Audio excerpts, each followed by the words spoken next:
Well, welcome everyone. You have joined us today for our leader training for MUD. We're really glad that you're here, and whether you are live with us today or going to watch this on video, your investment in students is going to be huge, and it's going to help make our event fantastic. So welcome. We're glad that you're here. As we go through our time together, we expect this training to be about an hour. We're going to address three major areas, including some just basic these leadership skills to help you with your students at the retreat. We're going to talk about some safety policy issues and how to make sure our students are really safe. And then we're going to talk about cultural and diversity inclusion to make sure that everybody at the retreat really feels welcome and has a great time. So I'm here with Christy Smith and Tim Anderson. We're going to be presenting together, but I'd like to start off just by sharing with you a couple of items on what really makes great leadership. And so I want to really talk about the heart of great leadership. And there's 5 things here, and I just want to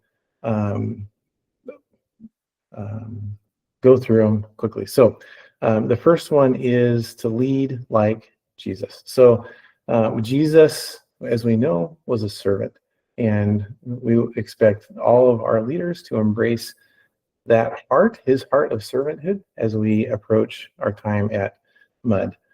This is going to be challenging, tiring, and sometimes discouraging, but you're coming at it as a servant instead of as trying to get something out of it or trying to get some attention through this event will help you to be able to be in just the right place at just the right time to meet your students.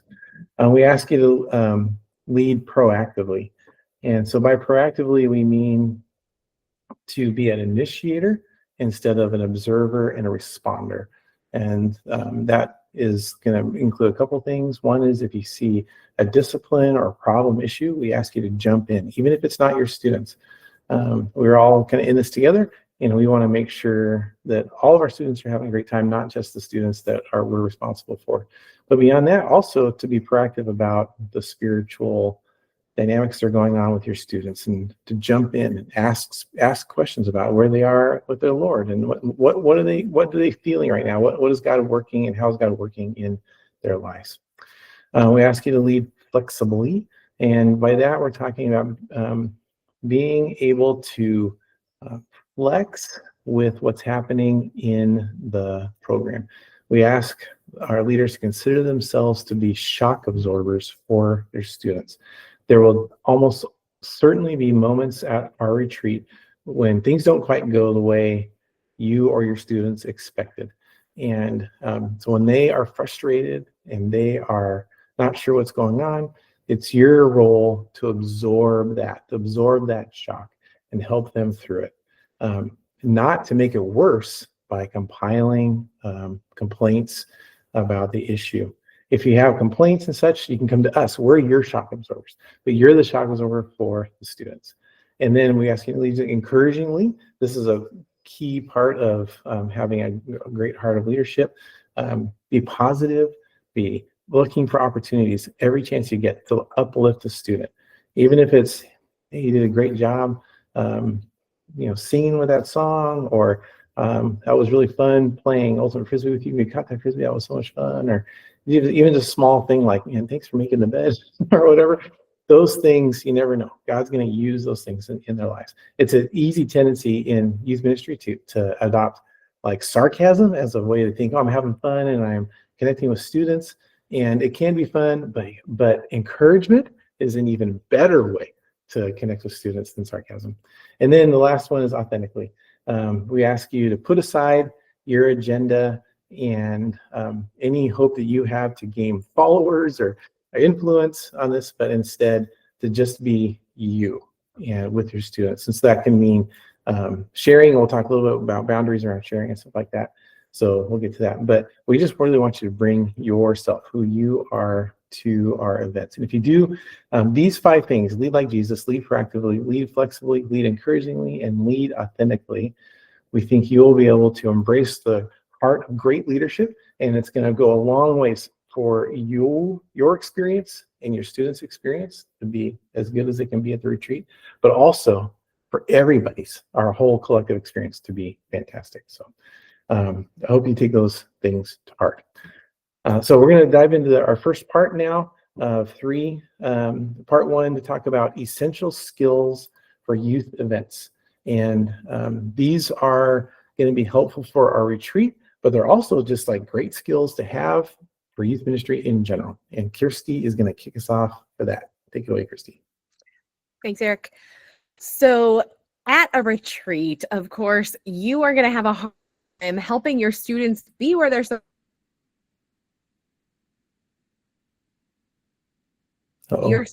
where your students are supposed to be. Did you say uh-oh? Can you hear me okay? Oh, okay. Sorry. I thought somebody said uh-oh. Was it just me, or you were glitchy, or was it just me? I couldn't hear Christy. Yeah, sorry, Christy, you were a little glitchy there. Why don't you start over? Yeah. Okay, I'll start over. So it's important for you to be able to help your students succeed by knowing where they're going and how to get there and when. And you can't do that unless you know what's happening when. And so we have an overview schedule that's already posted on the Ultimate Leaders Guide, which I can link to in the chat here. And then when you arrive at the retreat, you'll get a very detailed schedule. So make sure you go over that, and you make sure your other leaders have access to it, and that your students know where they're supposed to be when, because they thrive when they know what's coming. We also should suggest that during Saturday afternoon, when there's that long block of free time, you don't just kind of like sit there and see which students run by, but that you set a really intentional plan to engage with students.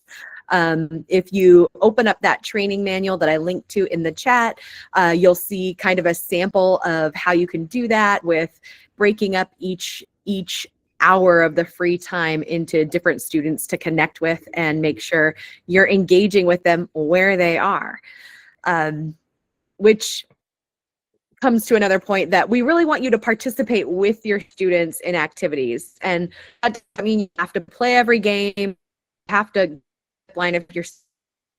You should go where they are and encourage them and be there with them, and having fun along the way and encouraging, like Eric said. So your attitude toward whatever is happening is really what helps set the tone.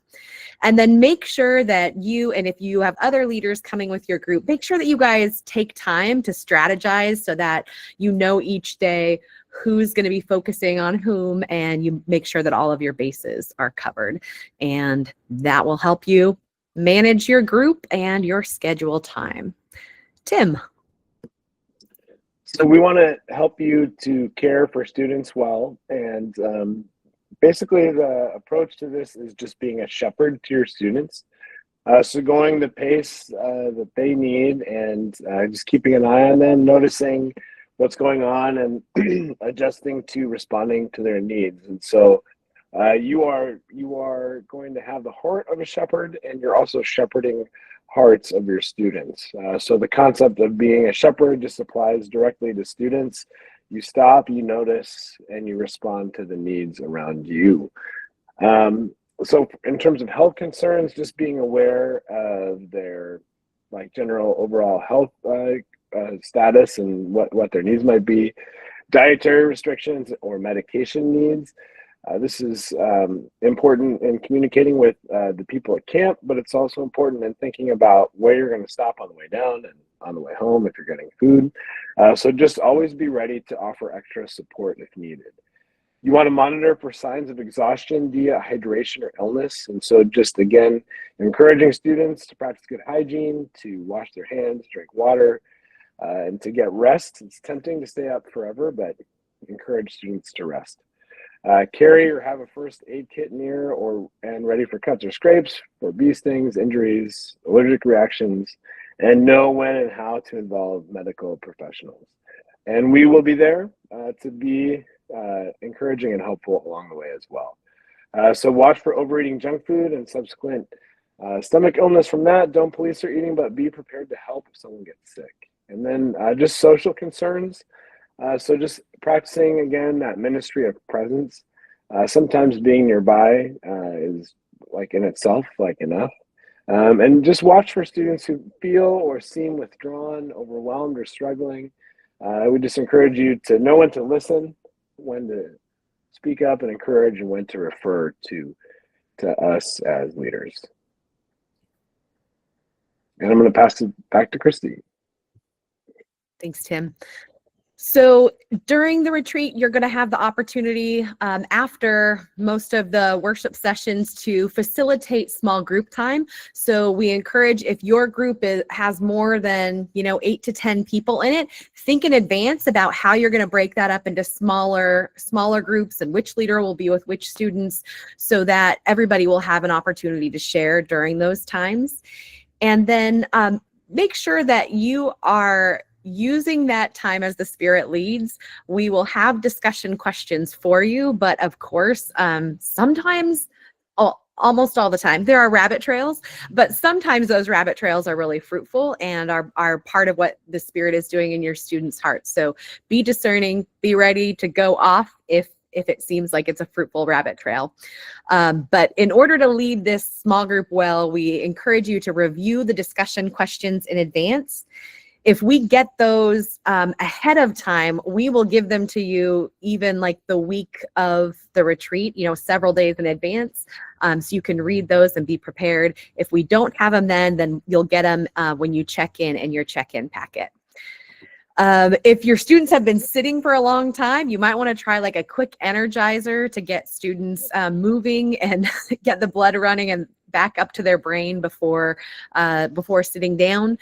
We encourage you to have your discussion in a circle so that everybody's on the same level, especially if you're having a discussion like in a cabin on the first night. I recommend not having students on their bunks because you'll get the students who are just kind of like snoozing and not really engaging. So if you put everybody on the same level where they can see each other, you'll have a better connection. You can utilize different techniques like a popcorn share where people, you ask a question and people answer as they want. Or sometimes it works really well to do a circle method where you go around and you give every person the opportunity to share. Of course, just be aware in that sort of a situation of students who are terrified to share anything or might not really be tracking what's happening as much as others, especially if church stuff is new to them. And so just, be aware of that and give people grace if they are not in a space to be sharing. Make sure that you are asking good questions. A bad question is like a yes or no question or a leading question to students like, shouldn't we all da-da-da? And they're all like, yeah, we should. But a great question is a question where you are asking them to come up with ideas or brainstorm or share some of their own experiences, things that are open-ended. So ask those open-ended questions. I've found that if you ask students a why question, why is this happening? Sometimes they'll be like, I don't have the right answer. And so they'll say, I don't know. But if you ask them like, what are some of the reasons why people might XYZ, then they feel more free to brainstorm as if there isn't just one right answer. As you are leading the group, try and practice like a 70-30 rule where students should be talking 70% of the time, and you're going to try and limit yours to 30% of the time. And don't be afraid of silence, especially kind of more introverted students really need a little bit of space to process before they're ready to share. And sometimes I'll ask a question and then have everybody sit in silence for like 30 seconds thinking about it, and then we start sharing together. So be careful that share from your own life, absolutely, but make sure that you're not, dominating the conversation, and only share if what you are sharing you think is going to help your students in that time, not just because you're like, I'm a superstar and I know the answer to this. I've got a really great example that's funny. And a tip that I love is if you have a student who is frequently distracted and you're having a hard time bringing them back around, hand the sheet with the questions to them and ask them to keep people on task and help you move through. Like, I do this all the time, and I'm always amazed at how well it continues to work. So I really recommend that. And then make sure that if things aren't going well, that you don't have to keep pushing it. Sometimes your students just aren't in the space for a really serious conversation. So have some simple games or other activities that you guys can do if you need a little bit of a reset. And then we just ask that you be aware of other groups around you so that you don't disturb them.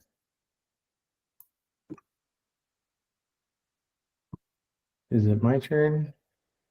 Thanks, Christy. I'm going to cover a couple topics real quick. Before I do, though, I wanted to point out, because I forgot to earlier, that there is a training manual that has all of this in detail, greater detail actually than we are going to be going in today. So Christy had put the link for it in the chat. You should be able to click it and download it and follow along with us. And if you're watching online, then we will have a link for it in the description on YouTube. So make sure you are downloading and following along with that, because we're going to pick up the pace a little bit and not kind of go a little more high level overview of some of these next items. So cabin room management is really important. And I want to highlight a couple of things really quickly. And the first is this: establish a clear, reasonable expectations early is key. It's going to be really helpful for you as a leader when you get into your cabin. A phrase I heard, I was taught a long time ago as a teacher by my principal, is it's always easier to loosen, become looser with a group than it is to tighten up with a group. And so the expectations that you set early and hold the group to early are going to set the stage for the entire retreat. And if you find out, like, man, these are great students, I don't have to worry about them, they're not keeping me up late, it's easier to go looser and, like, tell more jokes or whatever, and, encourage them to cut loose a little bit more, like at night. But if you start off real loose and be like, oh, you guys, whatever is great, and they start getting out of hand at night, it's much more difficult to bring them back in. And then second one I want to really highlight is to address issues quickly and privately when possible. So if you have a student or two that are being extra problematic in your cabin, do your best to pull them aside, preferably one at a time, and have a conversation with them. Say, hey, what's going on? What can we do to help you with this behavior? And be careful not to shame them in front of anybody, other people, and do your best to help work through the issue relationally. And if you have a couple of students that are like talking to each other and they're keeping everybody awake like late at night, it's okay to separate them. But it'll put you later, put yourself maybe physically between them in different butts so that you can help interrupt that disruption. And then let's talk about navigating difficult situations in students, because they will occur. I already kind of mentioned this, like in the cabin situation, but I want to be sure that you do your best to, when you address a student, to never shame them, to really let it be about them, to look for opportunities to turn this around and for them to be able to get a win. So address the behavior and not character, and do your best to know your limits. So there's some tips here. They're laid out in the guide that'll really help you kind of walk through some really difficult things. But if you are if you come with a good student and you just realize, I just don't have what it takes to be able to address the issue with the student right now, then be sure to come to us, come to one of our staff, come to me, or Tim or Christy, one of the other people on our planning team, and we will help come alongside you to help with that. I don't mind being the heavy with a student. And so that's when we talk about escalation.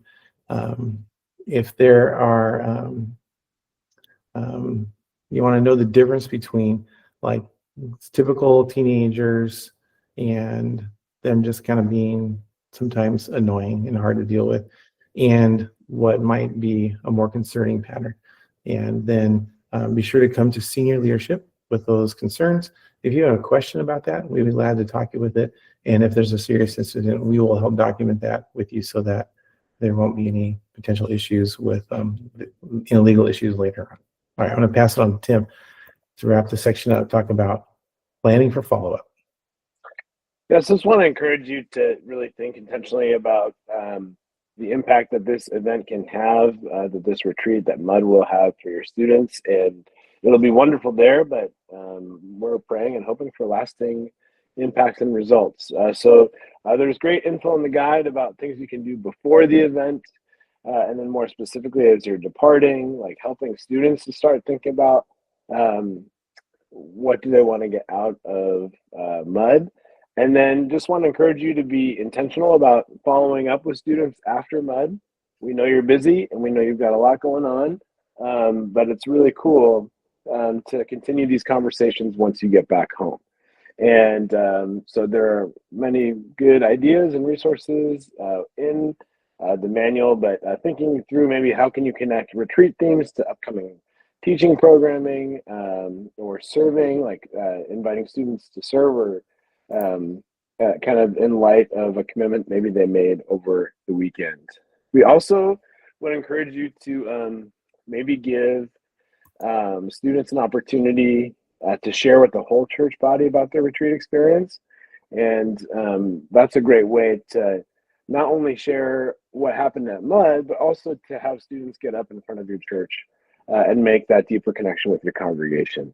One other thing, if your students make like significant dedications or commitments to the Lord, rededications, we would just encourage you to just continue to start praying for that now.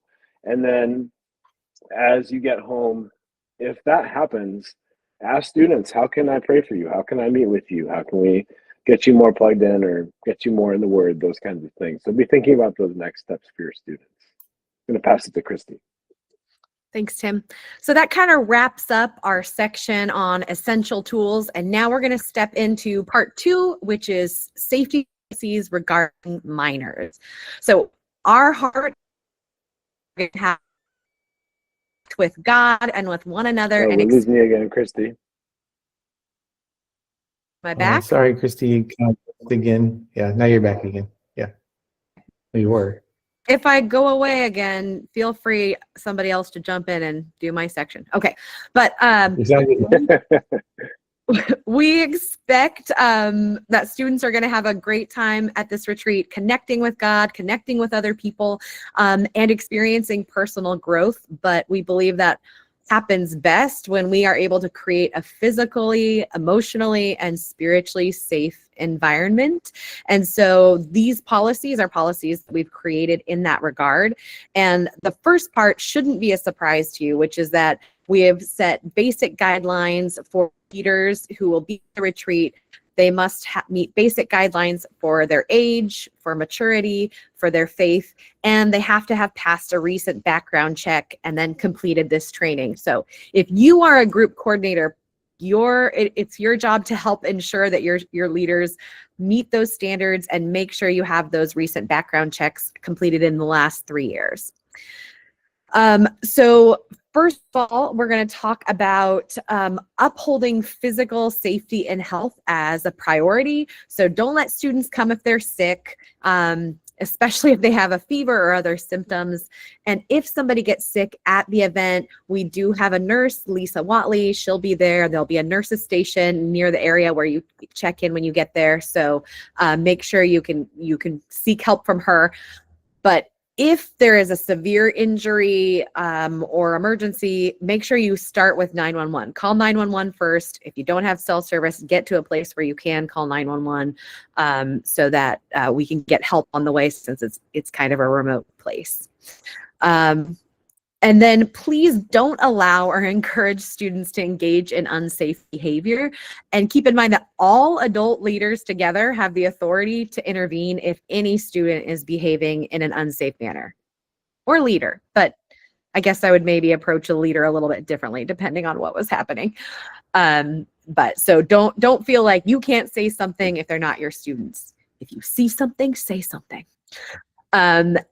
And then secondly, we're going to talk some about how important it is to maintain appropriate boundaries to help keep students safe. And so we're going to work through some different types of boundaries that we are expecting all of our leaders to maintain. And Eric will start that for us. Thanks, Christy. Let's jump into physical boundaries. This is a tricky one.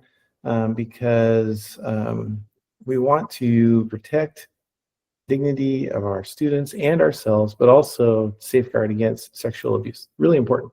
And it's one of the main reasons we put together this training. And so this first one is that we want to make sure that we do our best to never be alone together in a private location, especially housing.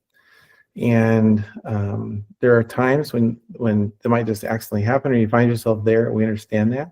We want to ask you to yourself to get out of the situation as much as you can. So watch for opportunities to be together with more than one student, invite other students, other leaders with you. Make sure that if you're in your cabin, prop the door open, and make sure that you're in public space. If you need to have like a one-on-one with a student, like a chat with them. And then this is probably for most of us fine, but some of our younger leaders struggle with understanding what is appropriate physical contact. So we want to keep it brief. We want to keep it, especially by all means, in a non-romantic or sexual manner. And just be really clear that any kind of contact like that is completely prohibited.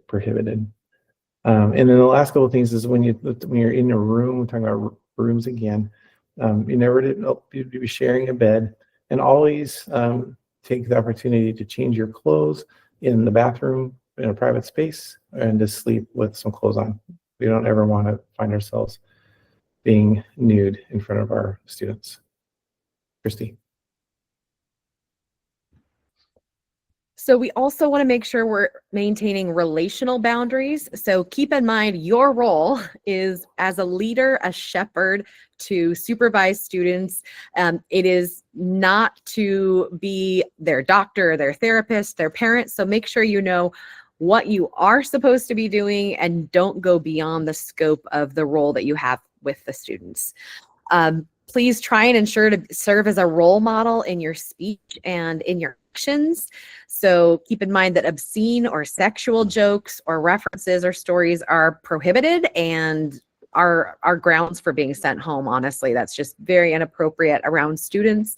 And of course, while we're asking you to serve as a role model, yeah, we all make mistakes, right? We get frustrated. For me, often that comes out in a mean sarcasm, and then we get the opportunity to model for our students what it looks like as a disciple of Christ to confess our sins and ask for forgiveness from one another. So we're not insisting that you be perfect, but we are asking that you serve as a role model for our students. And then, as Eric mentioned earlier, all romantic interactions between students and leaders is completely prohibited. And even if that's not, of course, something you're intending, please do be aware of the words you're using, the tone you have. Avoid teasing or jokes or excessive praise that could be interpreted as flirtation. And particularly if you know that there is a student who has an evident crush on a leader, there should be some special consideration in that situation and make sure there isn't extra teasing and stuff going on there and that you're creating distance between the student and the leader. All right, Tim. So I want to encourage you to maintain emotional boundaries to protect students from emotional harm and confusion. So avoid treating students as peers or friends. You are a leader. And so just maintain that kind of awareness in your own mind.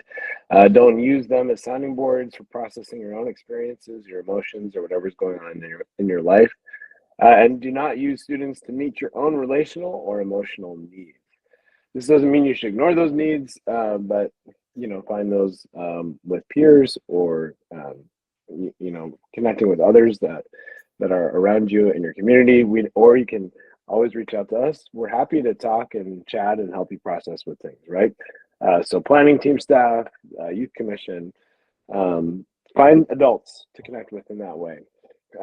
We'd encourage you to share authentically, but use discernment in sharing only those things that will be helpful for your students to see or hear. So try to avoid the TMI, too much information, and also protect your students from sharing too much, especially if they have some serious things that they don't necessarily need to share in detail about at the retreat. maybe just sharing more generally and offering them a time to follow up later in a more appropriate setting. So the last area of boundaries we want to talk about is spiritual boundaries, because we want to make sure that we avoid spiritually abusing or harming our students. And so please be willing to meet your students where they're at, different students coming from different backgrounds, and make sure that you're allowing the Holy Spirit to do the Spirit's work in their lives. So that means avoid pressuring them to make professions or commitments for which they're not ready. And if there is some sort of a response or a meaningful moment that a meaningful encounter the student has, make sure you're talking to them about what did that mean for you? You know, I've been a youth pastor for many years, and I see how at retreats, students are tired, there's high emotions, there's high energy, there's loud music. And so there's a lot of space for there to be a really emotional experience at the time, but it may not have the theological foundation that you would assume it would have. So make sure there's a lot of space to follow up and talk with students about what that was like and how they're feeling about it afterwards. Please don't condemn students' beliefs that don't align with orthodoxy. Be curious here. Don't deride people who are not sharing our beliefs. And whenever possible, avoid giving students answers and solutions, and instead help them seek answers and solutions from God and from Scripture. And then one last thing, please ask permission before praying uniquely for one student. Like, it's one thing if you're in a group and you're like, okay, everybody's going to pray for the person on your left or something. But if one student is sharing something hard and you're like, oh, let's pray for them, ask their permission first so that they don't feel put on the spot. And absolutely always ask permission before laying hands on another person to pray for them, keeping in mind that there can be a lot of past trauma around issues of touch. Thank you, Christy. All right, we're going to move on to talking about reporting abuse and suspected abuse. So there's a question here is, what is child abuse? We're going with this definition. Child abuse includes sexual abuse and sexual exploitation, injury that causes harm to a child's health, welfare or safety, or neglect or maltreatment of a child by a person responsible for providing care.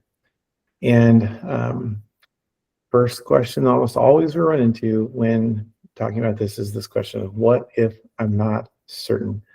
And we would say this: if you have a responsible cause to believe a minor has suffered child abuse or neglect, you must file a report. Regardless of what the law says, we want you to see yourself as a mandatory reporter when you are with us at MUD. And that means if you see abuse or suspect abuse, that you need to report it. And here's the thing is, if you make a report in good faith, then you need to know that you are safe. You're going to be protected from criminal or civil liability. So it's always better to be safe than sorry. That's an age-old saying that applies here perfectly. So there's a few different ways that you might discover or suspect abuse. So we want to watch for potential warning signs of grooming or inappropriate behavior from other adults. Oftentimes, abusers get away with abuse because they just don't seem like an abuser. And so watch for other adults who are resisting our guidelines, that may be singling out another student. If it seems like especially that they might be showing some romantic inclination towards another student, then that is something that needs to be addressed immediately. You might observe indicators in the student, in their behavior, and what you see in them.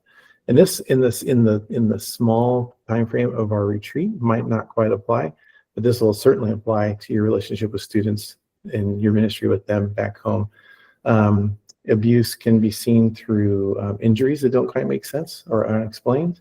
You might notice students wearing clothing that covers their body, especially in unusually warm weather. You might see other indicators: malnourishment, unaddressed medical needs. And here's the big one. The one I've seen the most is sudden changes of behavior but whether they address the academic performance, their interests. Those are things that might be indicators that some further discussion and digging in would be appropriate. And so that's what you might see in a student, and you might also see this in the adults. If they are separating off a student and to attend some grooming, then that's something you want to pay attention to. You want to loop us in, our group leader or the event staff, so that we can help and come in that moment. But the most common way this is going to come up is when a minor discloses that they had current or past abuse. And so a couple of key points that I want to make sure that you take away from this is, number one, don't ever promise that you'll keep a secret from the student. And as a matter of fact, if you see that get a sense, okay, they might be getting ready to disclose something, I would maybe pause and say, hey, I need you to know that I am a mandatory reporter, and I want you to share with me everything that's going on in your life. But if I think that you are unsafe and I will need to take this on to a higher authority. So listen well, and be there for them. Do your best to say thank you instead of showing shock or awe about their situation. And tell them that even if you do, or if you do tell them that you do need to report this, that you are going to be with them. You're going to walk through them every step of the way, that they're not going to be alone. They're not going to be abandoned. They're not going to have to face this on their own. So how do you report abuse? Well, in the context of our events and retreat, it's very easy. You just speak to your group leader, and you together will go to one of the event directors, probably Tim, Christy, or I, and we will help you through the process of reporting in that context. But I've also included in the document and also on the screen here details on how to report abuse in your context, because it'll probably most likely come up there than it will be in our reports, in our retreat. And I want you to be prepared for when that happens. So these numbers are really important. Like I said, they're in the packet, so keep that packet in a place you can get to easily, so that when abuse happens, you'll have the opportunity to do it. And all of these numbers are 100% ones where you can call and say, I think there might be some abuse happening here. Do you have any tips on what to do? And they'll help you through the process from there. And just so you know, that if abuse is reported in our context of our retreats, we're going to do our best to utmost care to help all people walk through it in a really gracious and dignifying way that's going to be hopefully going to be best for the student and everybody involved. Okay, so that's the kind of the end of part 2, and we're going to move on now to part 3 and talk about cultivating racial and cultural respect. Tim's going to lead us off on that. So our goal for this training and also for the retreats is just to provide a safe, equitable, and flourishing environment for everyone involved, students and leaders. And this requires understanding and commitment by all of us, by the leaders. And so this training is just aiming to avoid racist incidents and prepare all leaders to respond with grace for all involved when a racist incident might occur. So first off, just to understand, get an understanding of racism. So scripture illustrates God's heart for justice. We see this throughout Jesus' ministry and his teachings, and it's clearly articulated in Micah 6:8. He has shown you, O mortal, what is good. And what does the Lord require of you? To act justly and to love mercy and to walk humbly with your God. Most Christians will claim they are not racist while not understanding what racism is or their place of privilege to make such a claim. And we do not have time to go over every aspect of this important topic, but in the short time, we do hope to kind of open your eyes a bit to the need for sensitivity, understanding, and solidarity for our ethnic minority students, leaders, and all involved at the retreat. So we are asking leaders to adopt Jesus' posture of compassion for the hurting and vulnerable among us. So please adopt a posture of curiosity and humility instead of becoming closed off and defensive at the retreat. So defining our terms, race is a social construct, not a biological reality used to categorize people. Ethnicity, shared cultural heritage, often including language, religion, and traditions.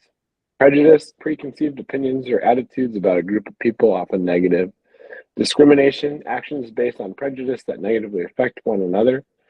Racism, prejudice, and power. Racism is a system of advantage based on race that can be individual, institutional, or systemic. And individual racism, prejudgment, bias, or discrimination by an individual based on race. There are so many impacts of racism on students and leaders, just anyone in general.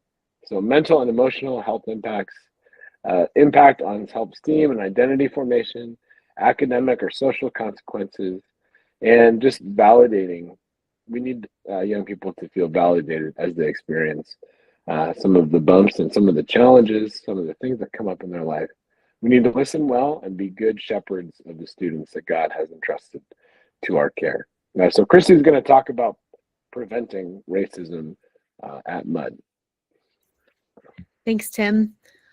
So, of course, it is impossible to address and prevent every possible prejudgment, bias, or discriminational moment at MUD, but we're going to do our best to create an environment that is anti-racist, which means first doing what we can to prevent racism, and second, knowing how to address it when a racist incident occurs. So preventing racism starts way before it's event expectations. And so we would encourage all group leaders to have conversations with your students before you go to the event about the fact that we're going to have students and leaders coming from all over the Pacific Northwest from different backgrounds, and that this is our statement that we're asking you to this would be a great statement to go through with the students, because we're going to be sharing it with everyone to abide by it. Respect for every person is a core on this trip. All participants are expected to treat each other with dignity. Racist jokes, comments, slurs, and any other discriminatory behavior based on ethnicity, gender, or ability are strictly prohibited and will not be tolerated. Let's work together to make this a positive and welcoming experience for everyone. So take some time to share that with your students. See if they have questions. If you think there might be specific places where there would be difficulties that might come up, address them in advance. And then also be thinking about ongoing teaching within your youth group and your church in order to maintain a context that is anti-racist. There are some curriculum ideas in your training manual, both for kids and for teens. There's some teaching series ideas, videos that you can watch and have discussions with. We're not going to go through all of that, but please look in your training manual for that and be inspired for some ideas on further teaching that you can do. Now, at our retreat, people will make poor decisions, and there's basically two different types of racist incidents that we foresee as possibly occurring in our time. The first of those would be like indirect microaggressions. I think we probably all know what that means, but they're like the everyday snubs or insults, intentional or not, that make people feel like they're other, that they don't belong, etc. And so we would encourage you, if that happens, to practice interrupting it as it happens. So if somebody says something, you can say, hey, what did you mean by that? Or here's why we don't use that term. It can be hurtful because of da-da-da. Or even just a simple like, hey, that's not something we joke about here. So make sure that you, as the leader, verbally interrupt what is happening and address it. And then also make sure that within the space you're assessing for safety and context. So remind your students of the expectations stated above. Give a warning for folks that maybe have unintentionally done something. But of course, if somebody is intentionally trying to hurt people, you may escalate it to the next step of addressing something right away, whether that's with the head group coordinator, with the church back at home, with the students' parents, with the event leadership. So anytime you have concerns about that, please do come to the event leadership, and we want to help you address and work through that. The other thing that might happen is there could be direct racist comments or actions that take place at the retreat. Examples of that would be a student might come to you and tell you that they or someone else were called a racial slur. And in that case, you're responding after the fact, or you might overhear or see something actively happening. Like you might see a group of students making fun of someone's accent or something. So within that space, the first thing you want to do is make sure that you're pursuing safety and support for the targeted person. So if you are present when that happens, again, interrupt the situation by verbally confronting the offenders, letting them know that that behavior is inappropriate, that it will be addressed with their leader and with the event directors. And then make sure that you are doing whatever you need to move the targeted person into a safer context so that they're not exposed to continual abuse from the folks who committed the racist incident. But sometimes if somebody comes and tells you about something afterwards, you might not be able to interrupt, and they might not even know who it was that said something. So even in a situation where we can't identify exactly who said or did something, please do come and report the situation to event leadership so that we can determine the best way to address it.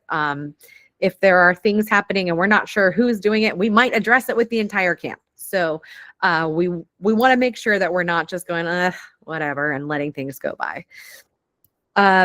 Make sure, of course, that you're supporting any students who experience or witness racist incidents by listening to them non-judgmentally and empathetically, and of course, pursuing their safety. And then make sure that you let us know about anything that does occur so we can follow up. And we will follow up. In your manual, you'll see some resources for going deeper. There's actually a webinar on covyouth.com. That was a webinar put together by Veronica Gilliard and Dominique Gilliard.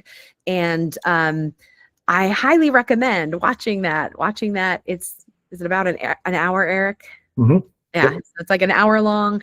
It might be a really good next step for you in preparation for our retreat. Thank you, Christy, and thank you, Tim. We are coming to the end of our training. Something that was in the guidebook earlier, or the document that we shared with you, that I just want to make sure I hit, is that effective youth ministry leadership isn't about perfection. It's about being present, authentic, and intentional.